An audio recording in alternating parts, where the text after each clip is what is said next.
Mesto Štokholm, Avicii Arena a svetový šampionát v hokeji. To budú 3 hlavné body, o ktorých sa budeme rozprávať v dnešnom podcaste. Vítajte.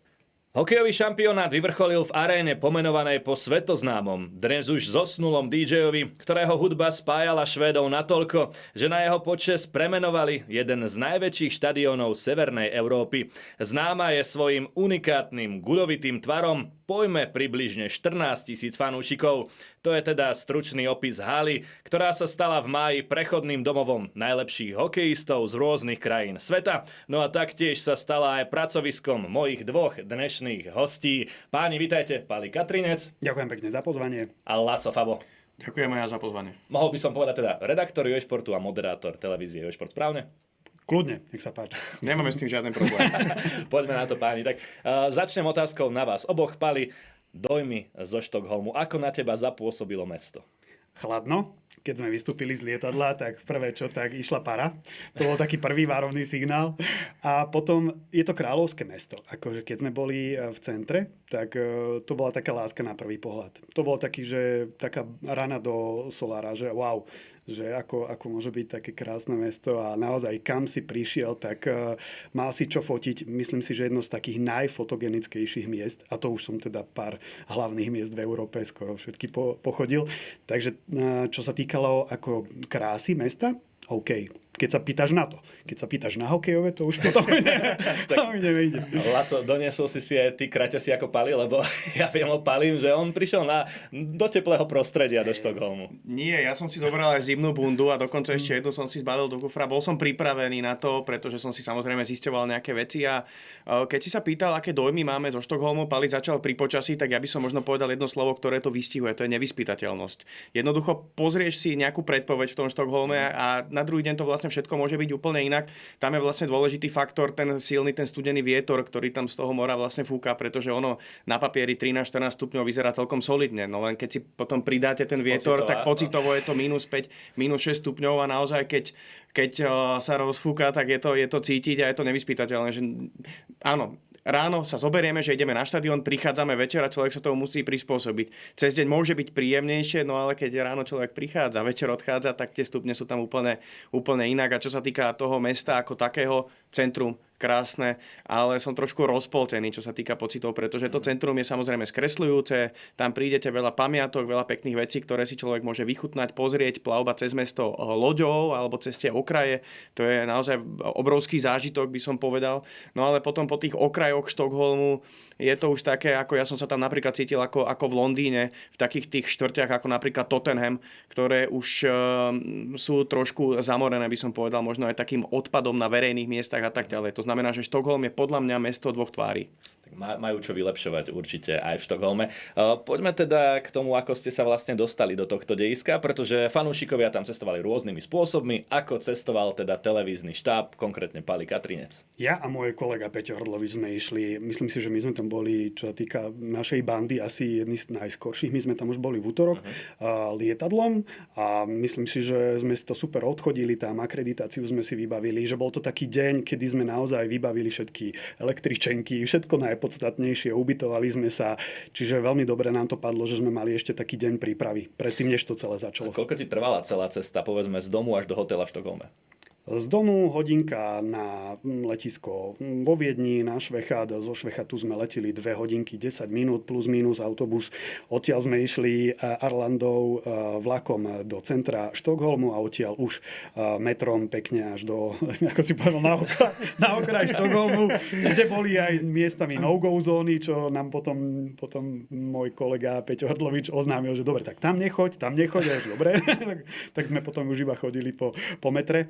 A čiže celkom prásk to mohlo trvať 1, 3, 5, okolo 6 hodín, keď sme sa dostali akože na hotel 6-7 hodín plus minus. Laci, bol si ty rýchlejší? Nie, súhlas presne tak, ako povedal Pali, akorát s tým rozdielom, že my sme išli o deň neskôr, čiže v stredu.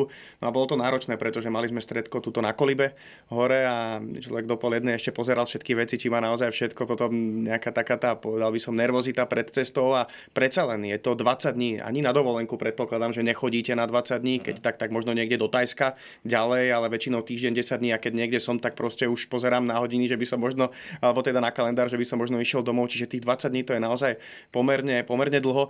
Čiže áno, človek si pospal nejakú hodinku, potom už sme sa tu stretli a to bol celý dlhý deň, pretože sme prišli, rýchlo sa vybalili a išli sme riešiť akreditáciu a ďalšie veci, aby sme tú byrokraciu jednoducho mali z krku hneď na úvod. Na koľko vás vlastne išlo, čo sa týka toho hlavného štábu? Ty si bol asi súčasťou tej najväčšej výpravy. Áno, tej najväčšej výpravy. My sme išli, myslím, že okolo 14-15 ľudí, dve veľké auta, čo sme išli vlastne odtiaľto z Koliby a smerom na Švechat, na letisko. Tak myslím, že okolo tých 15 to bolo. Pali, ty si tam bol už o deň skôr, ako si hovoril, tak poďme teda k tebe s ďalšou otázkou. Čo atmosféra po príchode do dejiska? Mali sme spolu pár rozhovorov v ranných novinách a hovoril si mi o tom, že to necítiť, nedýcha to šampionátom, tak ako si to vnímal priamo v tom dejisku? Ja som nechcel byť pesimista. My sme prišli a teraz, že majstrovstvá. Deje sa tu niečo. Áno, legendárny opäť pohľad z Pulp Fiction, že halo, je tu niečo, deje sa tu niečo, že nebolo tam nič cítiť, žiadne reklamy, žiadne, že v metre proste nejaké banery hokejové, že halo, že deje sa tu majstrovstvá sveta, hokejový sviatok. Ste mohli asi iba snívať. Vôbec nič, nikde. No a to bol ten útorok, hovorím, však dobre, ešte to nezačalo, ešte počkáme do piatku, aj si sa ma pýtal, to my sme robili prvý vstup vo štvrtok. Tuším vo štvrtok, áno. Vo štvrtok, to bolo deň pred majstrovstvami a ako to tam žije, ako to tam vyzerá. Ja som ti aj písal, či nejakých fanúšikov by si nemohol, a ty ktorých? Tak toto by som ti naozaj nedoniesol, lebo tam žiadny nebol. Futbalových, áno. Tí vedeli vypredať hneď vedľa arénu, krásnu. Čiže to bolo také slabúčke, čo týka začiatku, ale teraz by som klamal, keby som povedal, že sa to nejak zlepšilo, lebo áno, bola tam veľká fanzóna, ktorá vedela byť plná, keď hrali najmä domáci, ale inak to v meste, v centre mesta si vôbec nevedel, že sú nejaké majstrovstvá. Oproti 2 roky dozadu, keď sa pozriem na Rigu, v Rige mali v centre mesta krásne fanzóny s veľkoplošnými obrazovkami, tulivaky, vyzeralo to ako letné kino, všade vlajočky, majstrovstvá, naozaj to žilo, to mesto žilo tým šampionátom a to tam už mali niekoľké majstrovstvá po sebe, hej, no a v Štokholme vôbec to... Tak v Štokholme by sme letné kino asi ani neurobili, skôr také ľadové kráľovstvo.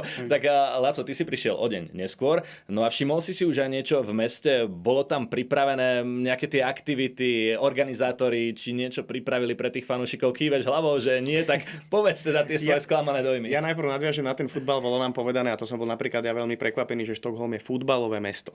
Áno, ja som mal Švédsko a vždy mám Švédsko spojené skôr s hokejom, pretože tie futbalové úspechy ako Zlatan Ibrahimovič, možno Henrik Larsson, a tam by som pomaly aj skončil.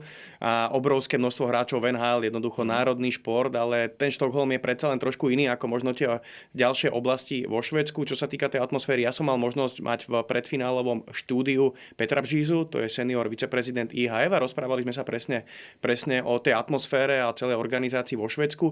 My máme trošku nevýhodu, alebo dostali sme sa do takej situácie aj ako vysielateľ, že sme vlastne boli druhý rok na šampionáte, boli sme v Štokholme, minulý rok sme boli v Česku a Česko bolo absolútne, by som povedal, trošku absolútne odtrhnuté od reality, čo sa týka organizácie majstrovstiev sveta. Najvyššia účasť v histórii, perfektná atmosféra, to je ojedinelý šampionát. Nie je to podľa mňa ten šampionát, ktorý by sme mali prirovnávať možno ku každému ďalšiemu, ktorý sa bude v najbližších rokoch organizovať, pretože ten bol naozaj výnimočný a teraz sme upadli do, povedal by som, takého bežného priemeru na tie severské pomery. Áno. Čiže brali to tak, ako brali. My sme tam boli jediná televízia opäť, ktorá vlastne vysielala všetky zápasy. Tam niektoré, vedľa nás bolo fínske štúdio a ku niektorým zápasom ani Fíni tam na mieste nerobili štúdia. Čiže po tejto stránke mi to bolo tak trochu ľúto. Predsa len Fíni sú sused. Oni by mali mať veľký záujem o tie majstrovstvá. Oni si tie štúdia niektoré robili z domu, niektoré proste prepájali sa tam na to miesto, ale nebolo to také intenzívne, ako sme to jednoducho robili my a v takej miere, ako to pokrývame my. Čiže asi toto bol štandardný šampionát, ktorý bude definovať Švédsko ako také, možno aj Fínsko. Nakoniec tá návštevnosť, myslím, je 8. najvyššia, 8. alebo 9. najvyššia vlastne v histórii, čiže nejaké tie počty tam boli, ale bol som sklamaný. bol som naozaj sklamaný, pretože som očakával, že pred štadiónom možno v meste budú nejaké záchytné miesta pre tých divákov a teda musím povedať, že sme mali asi 2 voľné dni. 1,5 dňa som teda strávil v meste alebo nejakými prechádzkami a boli samozrejme nejaké billboardy, nejaké banery také tie na rôznych obchodných domoch a tak ďalej, ktorí pripomínali vlastne sloganom ten šampionát, že sa organizuje, ale že bola nejaká základné veci, áno. Že by bola nejaká hokejová horúčka, to sa absolútne nedá povedať. Ale potom vo fanzóne tam bola výborná atmosféra, dokonca aj Švédi, keď hrali Obros, čo bolo obrovské sklamanie pre nich, tak spievali, celé to bolo obsadené žltým morom, že tam sa vlastne tí diváci nakumulovali a tam naopak tá atmosféra bola vynikajúca. No ja som videl ale aj nejaké zábery a fotografie z fanzóny počas zápasu Slovenska, tam nikto nebol. Tak diali sa aj takéto veci, aj takéto zápasy, o ktoré naozaj nielenže nebol záujem v tej hale, ale ani v tej fanzóne. Registrovali ste to? My sme boli na štadióne, čiže my to moc nevieme posúdiť, keďže vždy, keď sme hrali my tie zápasy, tak my sme tam boli už niekoľko hodín pred tým, čiže my sme mapovali už, čo sa dialo na štadióne, čiže toto ti nevieme povedať, že ako to vyzeralo vo fanzóne, ale vieme, že tie fanzóny neboli naplnené, pokiaľ nehrali domáci, že Lotyši to sú hokejové národy, hej, že oni vždy vedeli, aj Slováci a tak ďalej, že tieto krajiny vedeli urobiť tú atmosféru pred tým zápasom v tej fanzóne, ale keď sa už hralo, nemyslím si, že boli plné tie fanzóny. Paradoxne, tak ako aj minulý rok, tak skôr tie nehokejové krajiny, alebo menej hokejové krajiny, ako sú naozaj tí lídri vo svetovom hokeji, tak tí fanúšikovia sú väčší srdciari a si to vážia viacej ako potom takí švédsky fanúšikovia, možno, alebo fínsky fanúšikovia, ktorí naozaj tie nároky potom už majú niekde vyššie. No ale my sme sa prepájali v našich štúdiách vždy aj pred štadión a minimálne teda čo sa týka slovenských zápasov.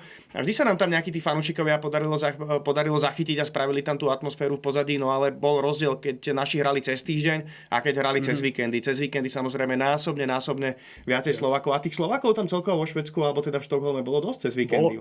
Bolo naozaj, treba povedať, že inak si spomínal ten úžasný šampionát v Lani v Česku, bol úspešný aj hlavne vďaka slovenským fanúšikom, ktorí vypredávali tú Ostravu. Hej, aj tým Poliakom a tak ďalej, že naozaj to gro tých fanúšikov sme tam dopravili my a naozaj, keď si to pozrieme aj tie roky späť, tak aj v Rige proste tí Slováci cestujú, naozaj fandia, hlavne teda na také atraktívnejšie zápasy a hlavne cez víkend, ale aj väčšinou tých istých fanúšikov vydáš, že my sa videli. Áno, daj si.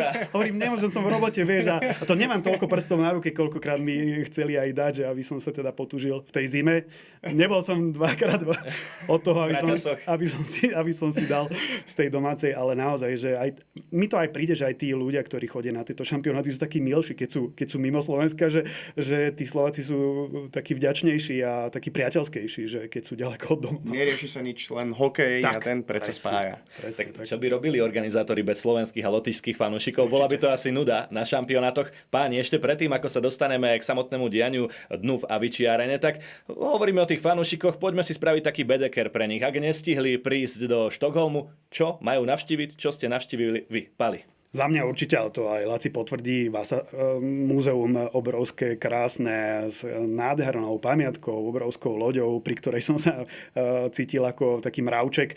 Keď som sa pozrel na ňu zo spodu, tak opäť veľmi fotogenické miesto, veľmi krásne, úžasné. To, čo zase dokázali tí Švédi, že si vyťahli obrovskú, nádhernú v podstate Titanic švédsky z bahna a že urobili okolo toho múzeum a celý ten príbeh, sú tam rôzne veci ako potapacký odev, v ktorom to vyťahovali. No úžasné. Opäť vec, z ktorej sa dá iba čerpať a inšpirovať. Laci, môžem povedať aj piváreň? Nie, samozrejme. Veľmi dobrá bola mestská tržnica v centre mesta, pretože čerstvé rybičky, presne to, čo som od toho očakával, že človek príde a hneď pozerá losos, tuniak čerstvý, ďalšie ryby a tak ďalej. Čiže s ohľadom na gastronómiu niečo výborné, tam aj čerstvé ovocie mali, rôzne tie švédske dezerty a tak ďalej. Tak to som si naozaj užil a veľmi pekné prostredie. Múzeum ABBA, to bolo veľmi zaujímavé a potom, čo rozhodne odporúčam, čo sa mi páčilo najviac, tak bola naozaj tá plavba lodičkou po tých jednotlivých prístavoch v Štokholme, to si človek užil.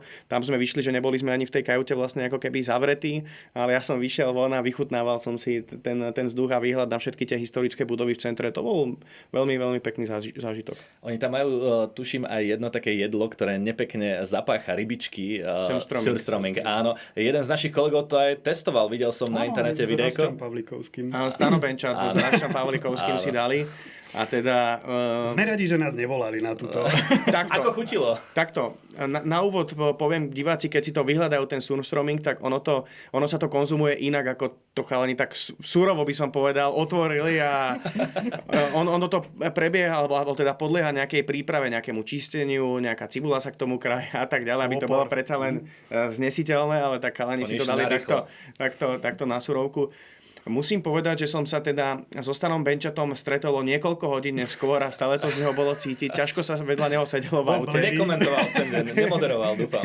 Nie, ale skoro som ho vyrazil z auta, musím to povedať takto, pretože... Zlaté olomoucké sírečky. Áno, nedalo vydržať, ale opäť surströmming, to by som skôr povedal, že je pochutina možno toho vidieku alebo tých okolitých miest menších. V Štokholme už tí ľudia nemajú k tomu nejaký vzťah, že teraz by to bolo pravidelné, že si sadneš do reštaurácie a máš to tam ako nejako pripravené alebo možnosť, že si to môžeš objednať. Ako delikaty sú, ale zobrali sme si domov a zase bude challenge s kamarátmi, takže potom ti tiež poviem. Že... Máte sa na čo tešiť v lete. Určite, áno. Poďme do Avicii Areny. Pali, ako si ty vnímal túto halu? Vieme, že ide o jednu z najväčších hál v severnej Európe, povedzme, že aj celkovo v Európe. Ako na teba zapôsobil ten guľatý tvar? Na to, aká je stará, ona je rok výroby, tuším 89, tak vyzerá, myslím si, že uspokojivo, je prerobená. Volá sa po mojom veľmi obľúbenom DJ-ovi, ktorého som mal naozaj veľmi rád. O to viac mi to bolo sympatické. A myslím si, že aj bol to taký zážitok, že trošku netradičné na mňa, tá taká gulatá kopola a myslím si, že aj pre fanúšikov, že zážitok, že bola obrovská, od ľadu až k plafónu, k stropu bola veľká. Aj ten ľad bol obrovský, k tomu sa asi ešte dostaneme, ale myslím si, že fajn, ako aréna, bol som už aj v krajších, ale myslím si, že na tieto majstrovstvá fajn. Ako bola obrovská, tak také blúdisko to potom bolo vnútri nájsť jednotlivé zóny, čiže tak 3-4 dní som sa spamätával. A kde sme mali štúdio, Laci? Štúdio sme mali na 3. poschodí, myslím, že to bolo 3. poschodie. Tá cestička bola potom už jednoduchá, ale na úvod to bolo blúdisko a s Jožkom Štimpelom už myslím druhý deň sme išli do štúdia a sme zablúdili trošku. A veľa schodov, je to pravda? veľa schodov, no cez výťah nás na úvod nechceli pustiť, čiže to sme museli vlastne vyjednávať kvôli akreditáciám, ale áno, bolo to ďalej, to štúdio bolo určite ďalej, podstatne ďalej, ako to bolo minulý rok, smerom ku tej našej zóne televíznej, vysielacej, ale na druhej strane musím povedať, že tie štadiónové priestory, všetky, tak to sa napríklad samozrejme s Ostravou nedá ani porovnať. A povedal by som, že aj keď to porovnám s O2 arenou, tak tie miesta napríklad, kde sme mali štúdio, boli mimoriadne pohodlné. Mali sme ten hokej, ako cez videohry, keď hráte hokej a vidíte ten zadný pohľad, vlastne ten taký ten ako keby z dronu. Áno. Čiže všetko mapujete pre tých expertov, to bolo dobré, pretože mali naozaj prehľad, čo sa tam deje a tak ďalej. Bol to zážitok odtiaľ ten hokej sledovať. Všetko sme mali ako na podnose a tie priestory boli naozaj krásne. Mali sme tam konečne aj vlastné toalety pre personál. Toto je mimoriadne dôležité, pretože keď človek takto si odskočí a tie štúdia, povinnosti a tak ďalej a ísť, kde sú ďalší fanúšikovia, kde sú rady, nie, proste na to čas, čiže to sú také veci, s ktorými rátate automaticky, no ale minulý rok v Ostrave sme to nemali a bola to výzva teraz pustiť nejakého Branka Radivojeviča alebo niekoho do štúdia, keď tam stretne 1000 fanúšikov, každý chce podpis, chalani sú veľmi slušní a tak ďalej, jednoducho sme ich naukolovali. OK, na to ale tu nikomu nedávate podpis, žiadna fotka, proste to musí byť rýchlo tam a rýchlo naspäť, aby sme všetko stihli. Čiže po tejto stránke to bolo naozaj výborné. Krásna aréna, zrekonštruovaná, výborné priestory, perfektne o nás postarané. Jediná výčitka, neviem, či sa k tomu dostaneme, ale tak to iba hodím do placu, bolo jedlo. Dostaneme určite, ale predtým sa ťa chcem ešte opýtať. Spomínal si zahraničné televízne štáby, tak ktoré krajiny tam boli s celým televíznym štábom a naozaj mali aj to štúdio a mali kompletný servis rovnako tak ako my pre slovenských divákov? Žiadne. My sme unikát, podľa mňa. My sme unikát v rámci celého sveta. To, ako Joy Group vlastne podchytila vysielanie majstrovstiev sveta, to nie je nikde vo svete. Neviem to z pohľadu toho, či všetky tie ostatné televízie vysielajú každý jeden zápas naživo v televízii, či aj paralelne hrané duely, ale z hľadiska toho a tých štúdií, to je ten ďalší servis, vlastne, ktorý my ponúkame. Každý jeden zápas má súhrnné štúdio, kde sa nerieši len ten konkrétny duel, ale aj ďalšie novinky odtiaľ.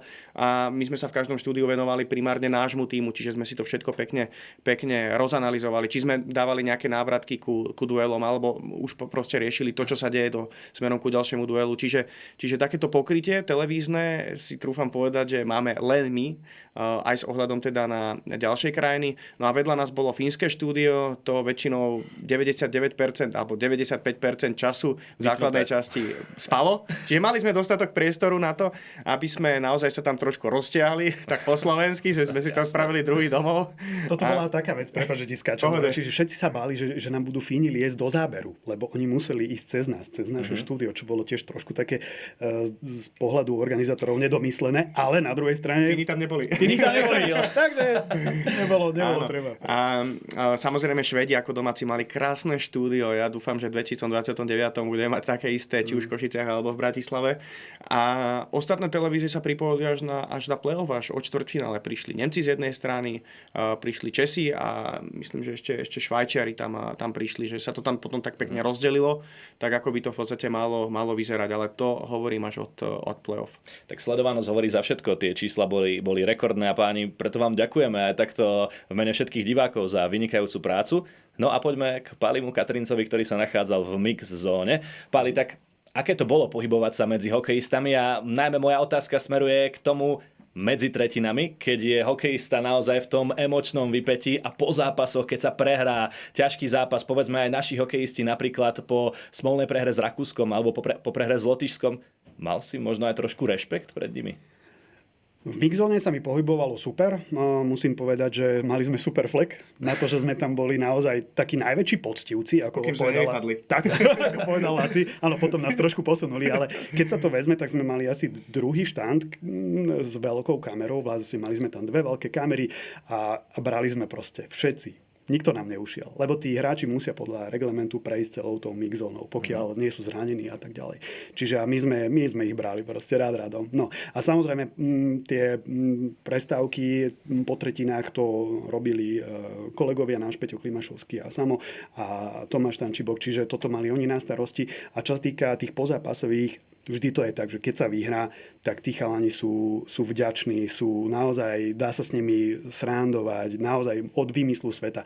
A na druhej strane, keď sa prehrá, a o to viac, keď je to taká smolná prehra, ako napríklad s tými Rakúšanmi, naozaj to nebolo jednoduché, to musím povedať, že to bol asi jedný z najnáročnejších rozhovorov, pretože bolo s chalanou cítiť ad jedna frustrácia, ad dva vedeli, že si ten zápas prehrali v podstate sami, že áno, tie nájazdy už bola iba taká zlá čerešnička, hej, že ten zlý verdikt rozhodcov, ale oni sami vedeli, že ten zápas sme mohli vyhrať v riadnom hrácom čase.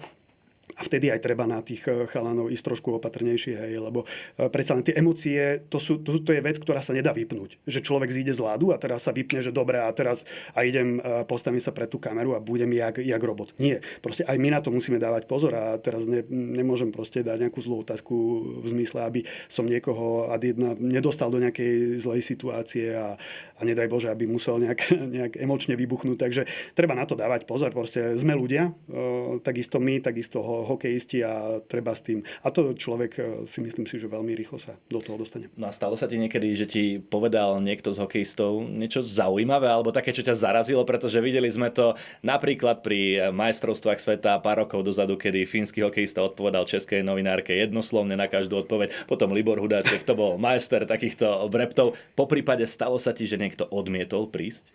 Mne osobne nie, ale viem, že my sme mali, kolega Peťo Klimašovský mal takýto zážitok, on by vedel o tom povedať viac. Nebolo to tak, ako ten spomínaný fínsky hokejista, ktorý odpovedal I don't know na 5 rôznych otázok, čo bolo naozaj za mňa neprofesionálne. Ak sa mu nechcelo rozprávať, mal to povedať na rovinu.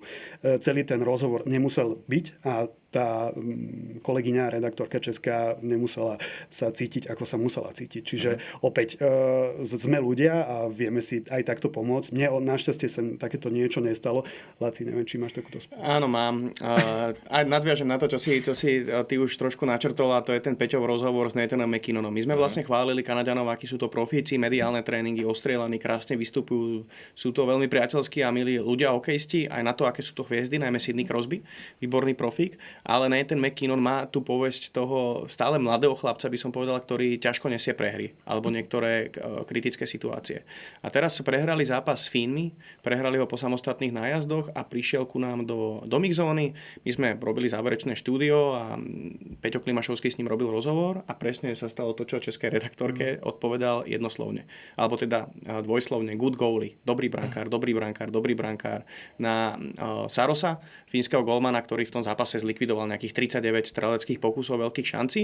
No a potom samozrejme už pri tretej otázke redaktor s tým neráta. Toto je veľmi ťažké. Ešte keď je to v cudzom jazyku, máte pripravenú prvú otázku, druhú, tretiu, a predsa len nám to trošku trvá, že aj si premyslieť tú ďalšiu otázku, ako ju položí, a keď on odpovie jedno alebo dve slova, tak tú loptičku vlastne pingpongne rýchlo na toho redaktora, ktorý sa trošku zahápka.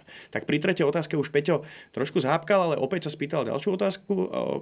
On už mu odpovedal na rozhodcov, čiže good goalie bolo 3-krát, 4-krát už to boli rozhodcovia, ktorí boli šialení v tom zápase, pretože Fínov vylúčili, myslím, že len raz alebo 2-krát. To boli dve vety, ktoré dal dokopy, a potom ešte Peťo povedal jednu otázku a tam sa trošku vlastne rozčulil viacej a trošku to kvázi rozvinul, ale my sme to aj verejne povedali po tom štúdiu, že sme boli sklamaní z toho prístupu vlastne McKinnona, že sa takto choval, prišlo nám to neprofesionálne, ale zároveň vieme, že toto není ojedinelé v jeho prípade, že sa to stalo aj v NHL počas nejakých zápasov, proste, ktorému nevyšli. Čiže toto bola taká tá negatívnejšia skúsenosť, by som povedal, ale OK, stane sa to. Ten šampionát je dlhý, tých rozhovorov je množstvo, pokiaľ sa to stane v jednom prípade, tak je to proste fajn. Presne, toto je jeden negatívny prípad, ale bolo ďalších XY pozitívnych, a ako rozhovory s Crosbym, s McKinnonom. No a tak ďalej. Aj Kanaďanov, že sme spovedali, a ďalšie XY hviezdy, aj Švédov, čiže a boli tam pekné príbehy, slovinský bránkár, že naozaj, že tých krajších a pozitívnejších prípadov bolo oveľa. Ja by som len doplnil ku tej redaktorskej práci, že chalani naozaj v tej mixzóne mali sme dlhé prípravy na tie otázky na tých konkrétnych hráčov, že u nás tie záverečné rozhovory v tých mixzónach sa netočili len ohľadne toho, zhodnote nám zápas, alebo aký bude teraz ďalší program. Ale naozaj sme mali tie skripty tak spravené, že sme riešili a otvárali mnoho ďalších vecí a tém. Napríklad mali sme Bradena Shena, útočníka St. Louis Blues, ktorý hral predsa finálový zápas, respektíve zápas playoff série proti Eliukovi, proti svojmu bratovi z Winnipegu, a bola tam nejaký moment, nejaká šarvátka. My sme sa v tej mixzóne potom vyhratom zápase, pretože to je ten moment, kedy sa to môžeme spýtať po prehre asi ťažko, tak sme sa vrátili k tomuto bodu a bolo vidieť, ako sa usmiali tí hráči, že oni sú ako stroje, čakajú, že budú odpovedať, zastavia sa na tie isté otázky. Ale predsa len sme do toho dávali niečo viac, nejaké príbehy, proste chceli sme od tých hráčov vytvoriť nejakú emóciu, a toto dnes sa mimoriadne páči na tej redaktorskej práci, a opäť, či už to bol Pali, alebo to bol Samo Barták, Peťo Klimašovský, Tomáš Tančibok, tak si naozaj dali množstvo námahy, aby tie najmä pozápasové rozhovory, pretože pri tých fleškách na to nie je čas. To sú 2-3 otázky, ktoré musíte vystrieľať, pretože ten hráč sa ponáhľa do šatne, aby sa poradil, aby sa pripravil na ďalšiu tretinu. Tak tie pozápasové rozhovory nám častokrát otvorili množstvo príbehov, na ktoré my sme potom v tom štúdiu nadväzovali. Mimoriadne krásne to bolo s Markom Andrejom Florim, keď teda odchytal svoj posledný zápas, a vtedy sme to trošku predikovali, pretože Binnington tam zo St. Louis prišiel ako jednotka, čiže to je len príklad, že sme sa potom mohli rozprávať o mnohých ďalších veciach, nie len o tom konkrétnom zápase, ktorý už skončil. Tak určite môžeme povedať, že novinárska práca je krásna, ale na druhej strane veľmi náročná, pretože musí si ten novinár, redaktor prejsť aj takýmito úskaliami, a nie vždy, najmä pokiaľ není na tých majstrovstvách 10., 20. krát, tak sa dá na to rýchlo reagovať. Páni, ale posuňme sa v našich témach ďalej. Mám tu totižto ďalšiu veľmi zaujímavú návštevnosť na hokejovom šampionáte. Spomínali sme 9. najvyššia v histórii, ale tie štadióny často zývali prázdnotou aj preto, že boli obrovské. Ale povedzme si teda niečo k číslam. Tým, že tento šampionát bol 9. najnavštevovanejší, predčil aj slovenský šampionát z roku 2019. 489 400 450 fanúšikov s priemerom 7648 divákov na zápas. Tak páni, toto boli čísla zo slovenského šampionátu. Tie švédske, respektíve dánske sú ešte o čosi vyššie. Ako hodnotíme spätne tento šampionát, čo sa týka atmosféry na tribúnach? Pali, začneme tebou. Ty si bol väčšinou teda dole pri rade. Áno, ja som bol medzi tými fanúšikmi, aj ten náš sektor bol taký, že keď to žilo, tak sme žili aj my. Aj dokonca párkrát tam boli aj mexické vlny. Ale ja som nemal z toho taký zážitok. Už iba v porovnaní s Vlaňajškom, s tou Ostravou, to sa vôbec nedá porovnať, ani s Rigou. Čiže za mňa tie slovenské zápasy, čo sa atmosféry týka, boli najslabšie. Výnimkou boli zápas Kanada, zápas Lotyšsko, že aj tí Lotyši, aj tí Slováci vedeli urobiť tú hokejovú atmosféru, na ktorú čakáš, kvôli ktorej si zaplatíš tú letenku, ten drahý lístok na zápas a chceš mať ten zážitok, ako keď ideš do divadla, že proste nejdeš tam si odsedieť 3/3 a čapkať, keď dáme gól. Ale chceš mať z toho naozaj nejaký feeling a proste nejakú pridanú hodnotu. Takže za mňa tých zápasov, kde ti behal mráz po chrbte alebo tie zimomriavky, tých našich zápasov nebolo veľa, ale dúfam, že ten budúci rok už bude lepší. No. Pali, ty si spomenul slovo divadlo, tak Laci, ja sa opýtam na teba. Ty si to mal všetko ako na zlatom podnose z vrchu. Počas tých zápasov Švédska, ja som to sledoval v televízii a častokrát som sa cítil naozaj ako v divadle. Lebo tí fanúšikovia, keď sa Švédom nedarilo, keď neútočili, boli naozaj ticho. No, latka bola nastavená z môjho pohľadu a pre nás vysoko, pretože ideme z finále Extraligy, kde bol vypredaný štadión v Nitre, kde bolo vypredané v Košiciach, výborná atmosféra, kde sme sa v štúdiu nepočuli, zrazu do komornej atmosféry, kde hrá Slovinsko proti Francúzsku, ako to si treba povedať otvorene. Pre mňa tá atmosféra bolo sklamanie, ale potom som to pochopil. Rozprával som sa o tom aj s Rastom Pavlikovským, ktorý tých Švédov pozná. Mi hovorí: Laci, toto sú proste Švédi, oni sú takí fanúšikovia, oni sú nie jak my. OK, mali tam nejakých 2 bubeníkov, mali nejaké jednoduché choreo, ale po väčšine času, najmä keď sa nedarilo, tak boli naozaj ticho. Kto sa staral o výbornú atmosféru, tak sa mi veľmi páčili Rakúšania, pretože tých tam nebolo 1 000 000, ale tých možno 1000 alebo 2000 Rakúšanov, ktorí sa tam nejako pozgrupovali počas niekoľkých zápasov, tak naozaj za tou bránou vytvárali famoznú atmosféru, skákali tam, tancovali tam. Páčili sa mi Lotyši, ale tí sú výborní na každom šampionáte, to je naozaj vidieť, že Lotyšsko je hokejová krajina. Potom samozrejme naši fanúšikovia, a tam by som možno aj skončil. Tí Švédi to síce naplnili, nie vždy to tak vyzeralo aj počas švédskych zápasov, toto musím upozorniť, že ono to síce na tabuli krásne svietilo, že vypredané, sold out, Avicii Arena, again, ale neviem, či to bolo ale to číslo bolo 12 500 a pritom Avicii Arena má kapacitu okolo 14-15 000. To sú tie mediálne miesta, ktoré vlastne oni posťahujú a také tie na byrokraciu, reštaurácie a opäť rozťahlo sa to pre partnerov, čiže tá kapacita, ono to je vlastne prirodzené, že vykáže to na ten bežný ligový zápas nejakých možno 14 000 a 1500-2000 miest sa vyhradí pre médiá. Takže reálne, ale pokiaľ tam prišli všetci tí hostia, tak bolo tam tých 14 500 fanúšikov, áno? Nie, nemyslím si. Ani jeden zápas. To si netrúfam povedať. To play-off už áno. To play-off už tam už play-off je samostatná kategória. Skôr, keď sa aj rozprávame o tom hodnotení, tak je to základná časť. Lebo naozaj Švédsko, Slovinsko, Švédsko, Francúzsko, zápas, kde Švédi dajú 3, 4, 5 gólov a korčulujú, hrajú sa s tým súperom, tak je to show, človek sa na to pozerá proste, ale nevyborcuje to tých divákov, aby naozaj skandovali, robili výbornú atmosféru a to sa rozprávame o domácom a celku. V našom prípade samozrejme, ak by sa ten zápas hral na Slovensku, tak by to bolo iné za akéhokoľvek stavu. Ale celkovo, keď to zhodnotím v globále, tak som sklamaný z tej atmosféry, ale je to asi odraz tej kultúry, ktorá tam je, tak vo finále by to asi malo byť adekvátne tomu, akí sú Švédi. Ja ešte počiarknem to tvoje sklamanie návratom k Česku. Minulý rok 797 727 fanúšikov, to je oficiálne číslo, ktoré teda podal organizačný výbor majstrovstiev sveta v Česku. Fantastické číslo, 12 464 divákov na jeden zápas. Budúci rok ideme do Švajčiarska, páni. No a tam, keď boli majstrovstva sveta naposledy, Slovensko hralo veľmi zle, to si môžeme povedať, ale aj tá návštevnosť nebola ideálna. Necelých 7 000 divákov na jedno stretnutie, tak Laci, prehlbí sa tvoje sklamanie o rok? Myslím, že áno a bude to jeden veľký faktor, pretože Švajčiarsko je drahé. Toto si treba uvedomiť. Pôjdu tam slovenskí fanúšikovia? Asi áno. Pôjdu tam na jeden zápas? Asi áno, asi tam nepôjdu na tri, kde by išli áno. možno, ako by išli do Česka, alebo možno do nejakých bližších, do Rakúska, ak by sa ešte hral šampionát v Rakúsku. Čiže myslím si, že áno, že cena tam a tá nákladovosť takéhoto výletu bude zohrávať svoju úlohu. Ja osobne nebudem mať veľké očakávania od šampionátu, ktorý sa bude hrať vo Švajčiarsku. Čo sa týka možno návštevnosti, aj keď švajčiarski fanúšikovia sa im mimoriadne páčia, boli vynikajúci, keď oni začnú hopkať, tak minimálne na tie švajčiarske zápasy sa veľmi teším, pretože Švajčiari vedia vytvoriť celkom dobrú atmosféru a už sa oni pretransformovali na to, že sú hokejovou krajinou. Čiže keď sa v súvislosti so Švédskom bavíme skôr o tom, že v niektorých častiach je to futbalová krajina, tak podľa mňa Švajčiarsko to absolútne otočilo a je tam veľký nepomer proti úspechom či už švajčiarskej reprezentácie v hokeji a futbalu. Čiže myslím, že ten švajčiarsky hokej napreduje, aj tá atmosféra má potenciál byť lepšia, ako bola naposledy.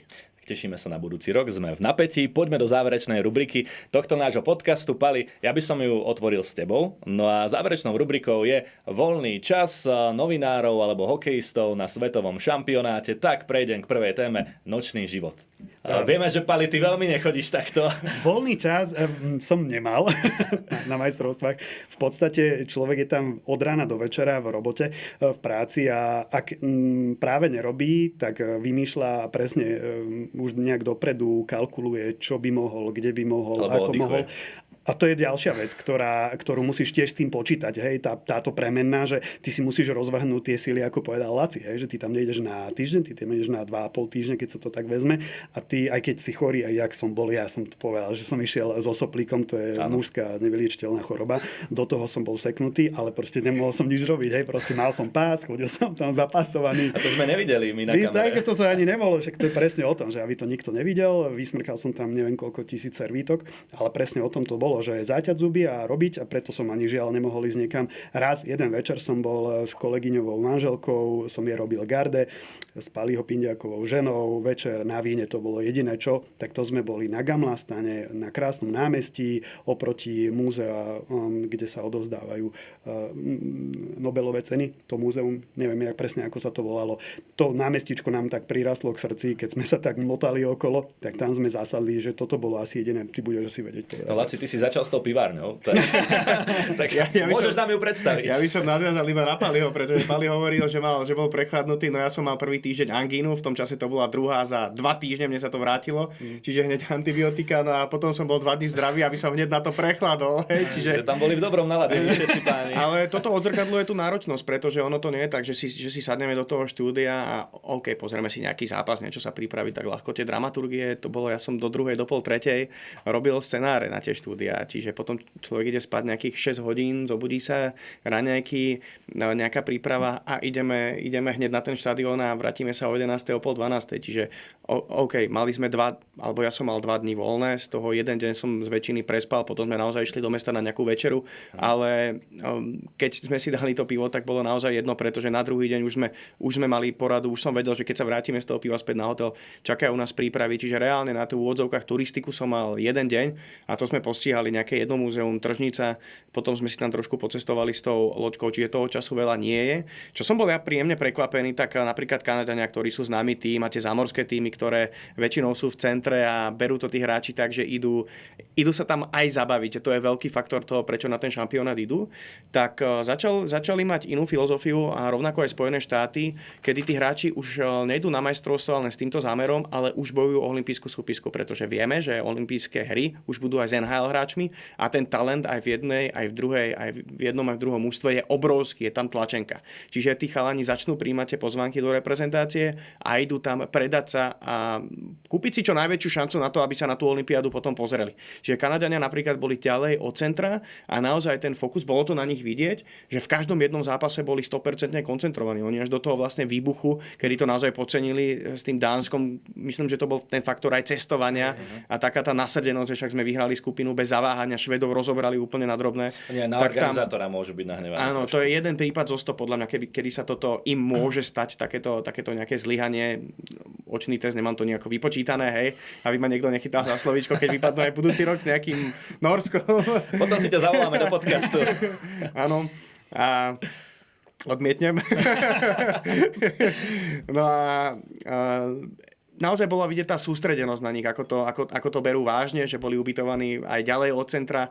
Čiže nebolo to také ako minulý rok Američania, ktorí vieme, že v Ostrave aj pred tým zápasom proti našej reprezentácii, tak ešte na radom rozkurčulovaní ich poriadne tréner nevedel všetkých nás, že polka týmu bola niekde stratená a potom to aj trvalo. Však sme vyhrávali v tom zápase 4-1, až na konci to dobiehali, no ale v tretej tretine zapli a potom už to bolo cítiť. Tak nestretol si tento rok v tej pivárni žiadnych kanadských hokejistov teda? Nestretol som. Ale sú známi tým, ako si rozprával. Pali, keď sme už pri tých kanadských hokejistoch, s akou najväčšou hviezdou sa ti podarilo urobiť rozhovor? Myslím si, že ten Crosby bol taká najväčšia. Robili sme tam aj s ďalšími, ako McKinnonom, na ktorého nemáme možno najlepšie spomienky. Ale ako na teba pôsobil Crosby? Veľmi profesionálne. To je naozaj po tréningu vysmiatý. Keď videl, koľko novinárov sa na ňu chystá, to boli desiatky. Tam sa nedalo prejsť. To bol tunel, kedy tam francúzski hokejisti chodili takto, bokom. Hej, a nerozumeli, že čo sa tu deje. Rollbar, ten bol úplne nešťastný, lebo tam sa nedalo hýbať. Takže toto bol veľmi, aj pre nás zážitok, aj pre ňoho. Odpovedal na každú jednu otázku. Trpezlivo, s úsmevom, profesionálne. Áno, tiež mal nejaké v kariére veci, kedy možno nebol najpríjemnejší, ale ja za seba môžem povedať z tohto, že bol naozaj veľký. Takto by proste mal vystupovať jeden budúci člen Siene Slávy, NHL a IHF. Tak páni, ani sme sa nenazdali a čas tohto rozhovoru nám už uplynula. Ja by som ešte, Laci, teba sa opýtal úplne na záver. Ty si tento rok moderoval majstrovstvá sveta v hokeji. Máš ešte nejaký profesijný sen, ktorý by si chcel splniť v najbližších rokoch? Možno aj čo sa týka majstrovstiev sveta v hokeji. Čo sa ti nepodarilo tento rok? Nepozerám sa na to už z nejakých vlastných cieľov, pretože tie sme si možno nejako trošku naplnili ten prvý rok, kedy sme vysielali. Dnes už sme naozaj profesionáli, máme za sebou veľké eventy už. Áno, ide oproti tebe Sidney Crosby alebo akákoľvek. Peter Forsberg, opäť minulý rok sme mali čas sa s ním rozprávať, tento rok išiel okolo, tak sme sa tak profesionálne pozdravili, ale už z toho človek nie je taký odvarený, ako keď možno na začiatku to videl tie všetky mená tých hráčov a to, čo sa deje. Čiže ja sa na to nechcem pozerať už optikou nejakých mojich cieľov, ale skôr optikou vysielania. My sme odrobili nejakú prácu tento rok, myslím, že sme to niekde posunuli, čo sa týka kvality. Ja mám na starosti dramaturgiu tých štúdí, najmä čo sa týka našich zápasov. Myslím, že sme to niekde posunuli, že to bolo interaktívne. Ja sa najmä inšpirujem. Bavilo to, môžem povedať. Ja sa naozaj inšpirujem zámorskými súťažami NHL, NFL najmä. Mám to naozaj nasledované, čiže robím tam takéto moderné prvky, snažiť sa to robiť lifestyleovo, aby tí ľudia 25 minút na nás nepozerali, že traja pandrláci sa o niečom bavia v aréne, ale prepojenie. Sme pred štadiónom, sme na komentátorských stanovišťach, sme v mixzóne, každý má určitý segment informácií, ktoré cez ten deň nastriada, čiže všetko to má scenár bod po bode. Je tam small talk, je tam niečo na uvoľnenie, je tam zábava, sú tam informácie, sú tam pokročilé štatistiky z každého rožku trošku.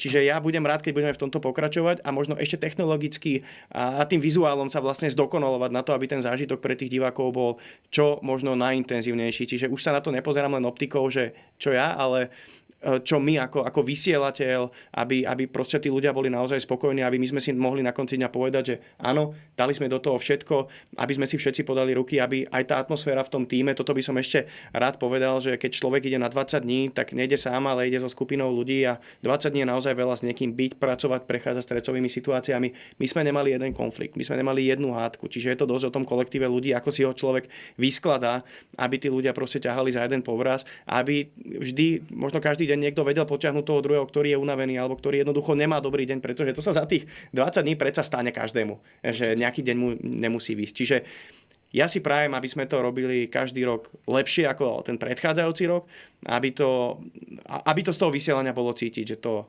milujeme, že sme profíci, ale robíme to so srdiečkom.